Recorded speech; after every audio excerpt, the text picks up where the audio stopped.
Good morning, everybody. Morning. Good morning. Let me say just a few words to open our meeting, and then I will conduct our usual customary business that I've too often forgotten, and then turn it over to our co-director, Cheryl Hauser. So, as most of you know, as we speak, our governor is presenting her first budget. The budget meeting was meant to start at 11 a.m. I am myself just circling back to see when the budget materials will be officially released. Um, Obviously, as they're released, our work will begin in the analysis of how that affects our work both as a board of elections and the public campaign finance board. An analysis of the budget proposal will be provided to all of you at the next board meeting when we have time to properly digest it. In our budget proposal, we requested that to achieve a full-time equivalent staff of 64 people by the end of the year, and we also proposed a non-personal service budget that would provide the necessary resources, to position us to develop software applications and systems to effectively and efficiently administer the public match program. That is obviously the most demanding thing that consumes the attention of our team and myself and Commissioner Kolb day in and day out. But unfortunately, we can't give you a fuller assessment of that until we've had time to wrestle with the proposed budget when it's released later today. With those opening words, let me, as always, ask for our first order of business. That is to adopt the circulated proposed minutes of our last meeting. Has everybody received those proposed minutes? Yes. Yeah. Do I have a motion to adopt the proposed minutes? So move. Second. Hearing a second, all those in favor, say aye. Aye. Aye. Any opposed? Hearing no opposition, the minutes are adopted. With that, I turn it over to our co-director, Cheryl Hauser, for the unit update from our combined teams. All yours. Thank you, Commissioner. Good afternoon, everyone. Good So afternoon. my unit report will be an overview of our activities since the December 17th board meeting. And our unit continues to work on multiple tracks concurrently. As Commissioner Yankas stated, the executive budget proposal will be released today. The governor had a presentation at 11 a.m. and we will review and analyze the proposal and resources allocated to our board. And this update will continue to have the different breakouts that we've reported in the past meetings. The first one is project management. Our unit continues to maintain a very aggressive time frame to meet a number of project management goals. By December 31st, we completed a high-level workflows of our business processes. And upon continued review of those workflows, we've added a few more business processes, and now we're on to looking at the functional requirements for each one, which generally speaking, that's drilling down from the high-level workflow to step-by-step requirements. We continue to hold weekly senior executive meetings with our co-directors, or co-executive directors, NISTEC, ITU, and PCFB staff. And as reported, we are coordinating with several other state agencies, either in the payment process or about the validation of data. We've met with the Comptroller's Office, the statewide financial system. We have reached out to JCOPE, and we'll be reaching out to the New York City Lobbying Bureau. And this will be done to coordinate the validation of eligibility requirements on contributor data. As you're aware, we reported out in October and December, one step we're taking to inform our decision around project software applications and technology. The unit had issued a request for information for technology solutions for a web-based platform. Generally, our objective around the RFI was to get input from potential vendors on technology solutions to implement a web-based platform that will provide information, education, data entry, business rules, auditing, and reporting. And it looked at, one or more different solutions to provide a very transparent platform for a variety of our stakeholders in a way that's creative, compelling, accessible, easy to use, and easy to understand. From that RFI, we received 29 submissions, and we participated in 4 demonstrations that were completed by last week. Under comparative research, the state of Florida Division of Elections provided us with a demonstration of its public campaign finance system. The Florida Public Campaign Finance System generally covers 4 offices, and during its last election cycle had roughly a dozen candidates. And their auditing provisions we found to be largely manual. So our finding on the review of other state and local jurisdictions continues to be that it does not appear that any other of the states or localities that have programs as robust as what we need them to be. Most filing software and audit capability appear to be on older platforms and are largely manual. Generally, the size of our program and what we'll be handling will require the use of automation and workflows that handle large volume of data in small periods of time. And then in comparative research, we're also compiling a public campaign finance user group. In the future, we will hold a session to discuss the program, what we're looking to do, and where we are. But then we would host future update sessions and sessions at point of time where public reporting and testing can be conducted. Space planning. In August 2021, the division budget provided the PCFB with a total of 64 seats, and this would be for this year, 2022. There is an awareness that that number will be exceeded next year. The plan was for the 5th floor to be renovated, and the unit and the state board will not be fully situated with the renovation or have a defined space due to construction, which will take a year or 2. We received lean space that was allocated on the 1st floor for the state board, and that space is being wired and built out with cubicles right now. And really, the co-executive directors are lead on this process, but I wanted to give an update to you. In terms of equipment, we have worked with our IT department to put together an equipment package to procure equipment for existing, backfilled, and new employees.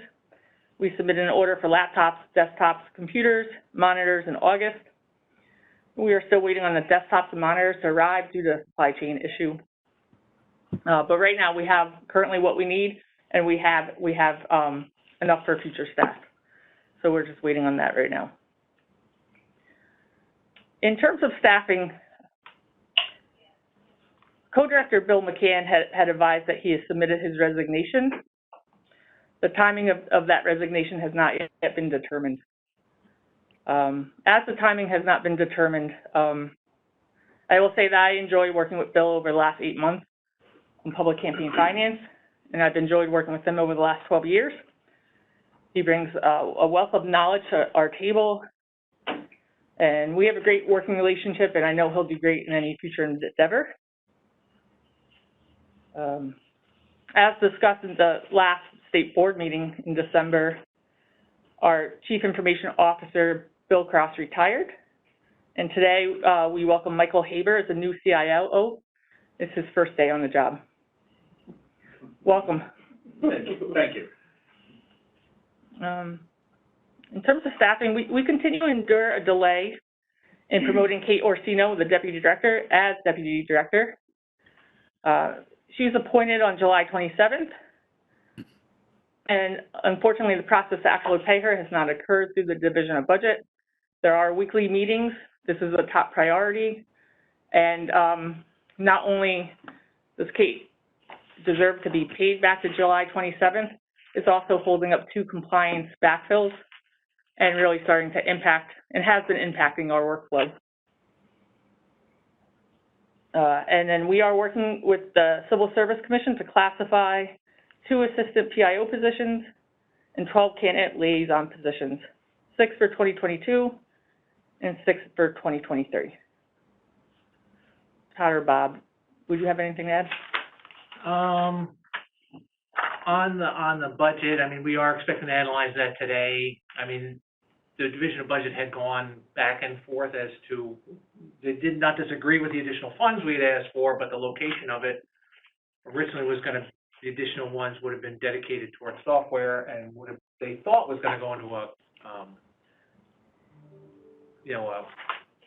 capital fund, thank you. But now they think it might go back to our regular budget, which either way didn't matter to us. Actually, in the regular budget gives us a little more flexibility, so that's, we'll wait and see. When you talk about the user groups, I mean, that's something that we have done previously with our campaign finance software. We found that to be very successful to get the input of treasurers who had done, who just manually do the work. And then we've also reached out on the web presence to media and interest groups. Once we are at a point, and Cheryl's correct, we're not at that point yet because I don't have mock-ups to show them, but the plan is we'll still have to put, to do demonstrations on that at some point in the future when we have those mock-ups. We're hopeful with Kate's appointment. We're trying a different tack this time by just putting it in. It went in, and we're kind of waiting to see. It's been, I admit, the frustration has had a domino effect because of the appointments that are behind that. So we're just hopeful that gets put together. Anything else, Bob? I think that's covered everything. All right. Any questions, commissioners?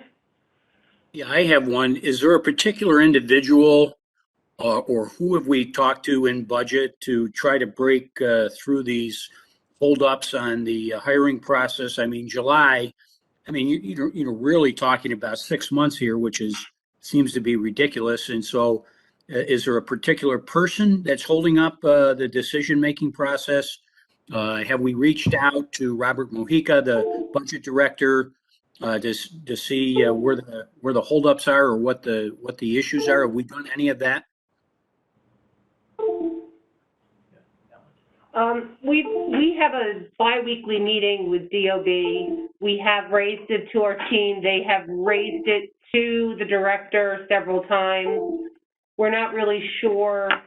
It has to do with a backdating issue, but they were able to correct that, for example, for co-director Kauser's position and others. So we're really unsure at this point. As Todd said, we did put it through, and we did tell budget that we put it through. So we're waiting to see if that gets snagged in the system or it goes through, and we'll probably know that this week. By Friday, we should know if the change will take effect in their next paycheck. It's frustrating. We have we have 2 backfills, but one in particular is someone coming from the outside, and we expected him to start on November 11th. He has now been offered another position, really wants to come here, but I think we're running out of time with him.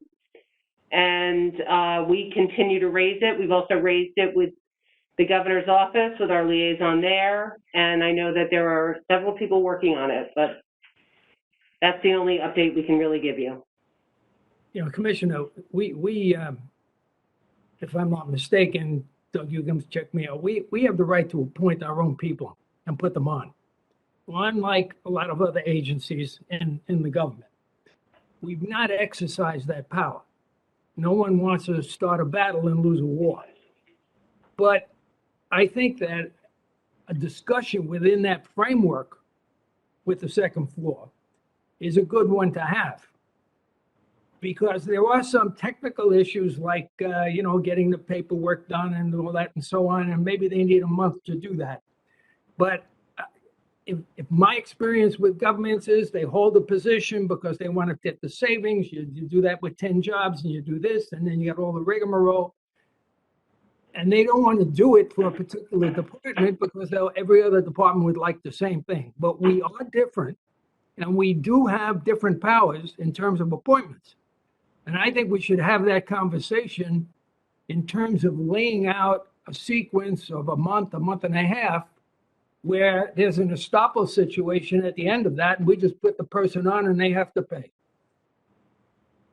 But we should have that conversation. We can't go on like this.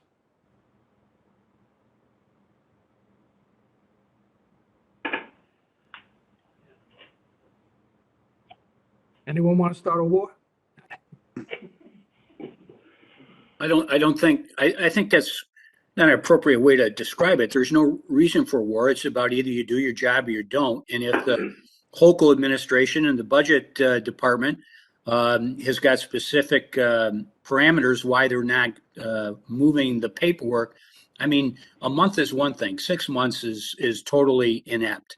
And budget shenanigans are budget shenanigans. We're all familiar with them. But this is really holding up the ability for the department to move forward and complete its mission on the Public Campaign Finance Board. So this is a matter of trying to do our job, or the staff to be able to do their job, and they're potentially holding up and delaying the entire PCFB program. So I think it's not a battle or it's not a war. It's just calling people out to get their jobs done. And if we have to go to the governor, or if ECHO has to reach out to the governor or to Robert Mojica to get better answers, then that's what we should do. I mean, again, 1 month or maybe even 6 weeks, that's one thing. But going back to July and continuing to not really give us a straight answer or give our folks a straight answer is unacceptable. And I think we need to be more demanding of, and it's not a war, it's just holding people accountable. And I think we need to raise the voices a little bit with the governor's office and also Robert Mojica, who's the budget director, to get better answers. This has just gone on too long. This is a conversation that we've had and a discussion we've had for 7 years. Look, and I'm Well, Your comments are very similar to the comments that have been made and the attempts that have been made. And it's more than 7 years. I mean, Well, I as still long as I've been on.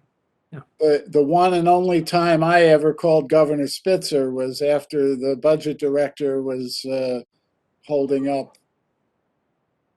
I forget whose appointment it was now. I think it was Tom Connolly's, but it had been 18 months, and everybody had told me that there was an approval, except that the budget director wouldn't sign the final paper, even though the governor's office had said that they'd instructed them to do it.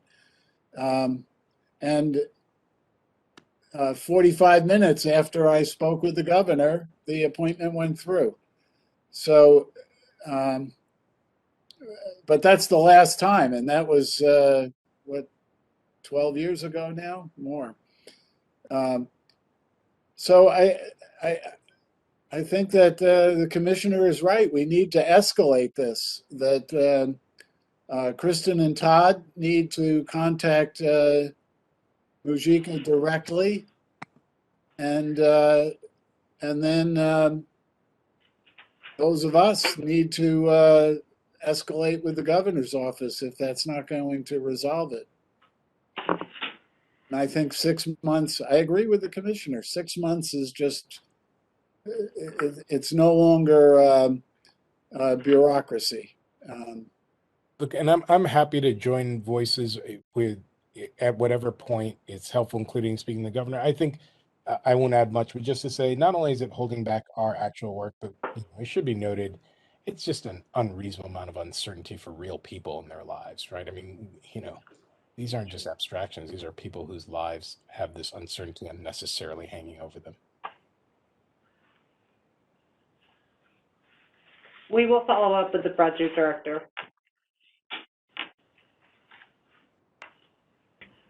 And let us know, that if you don't get a response from Mr. Mujica within a week, then I think we need to escalate this by calling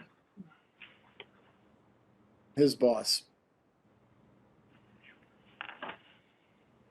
Understood.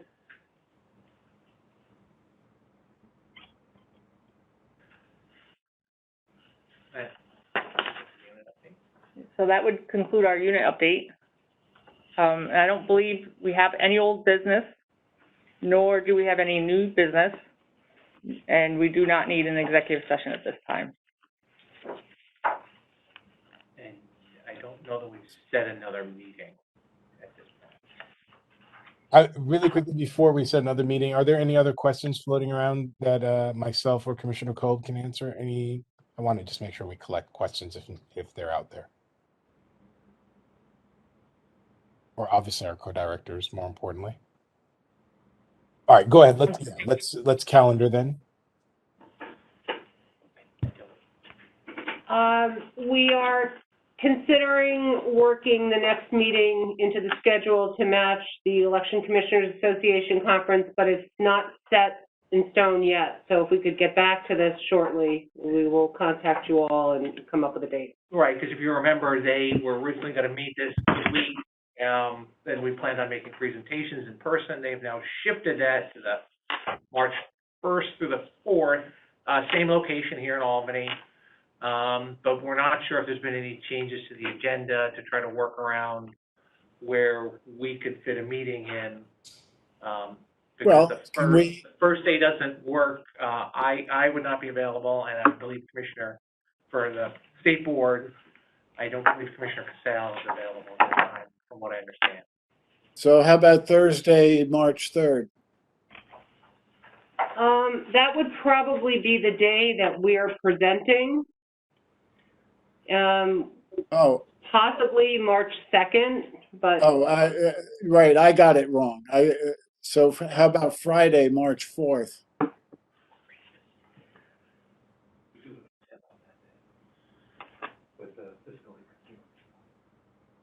Shall we pencil that in and then you can get back to us when you do some checkup on the shape of the actual Albany meeting?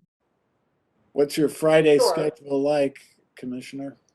Mine is fine. Thank you for asking. Friday works for me. Friday works for me too.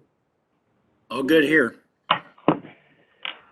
I would just say that it'd be more convenient for me if we did it at 10 a.m. rather than noon, just because I'll already be in Albany. But noon would be fine also on Friday. On Friday, 10 a.m. would be fine for me. Yeah, early's fine with me too. I'm good. Me too. okay. So tentatively, Friday, March 4th at 10 a.m. Okay. And you'll let us know if that still looks good when you do some digging. Is that right? Yes, we will. Correct. We've already been asked, but I believe there's neither any new business nor old business. If everybody agrees, then I think I can invite a motion to close. A motion to adjourn. I move that we adjourn. Second. All in favor? Aye. Any opposed? Thank you. With that, we'll close this part of the meeting, and I'll wish you fair sailing on this. Thank you.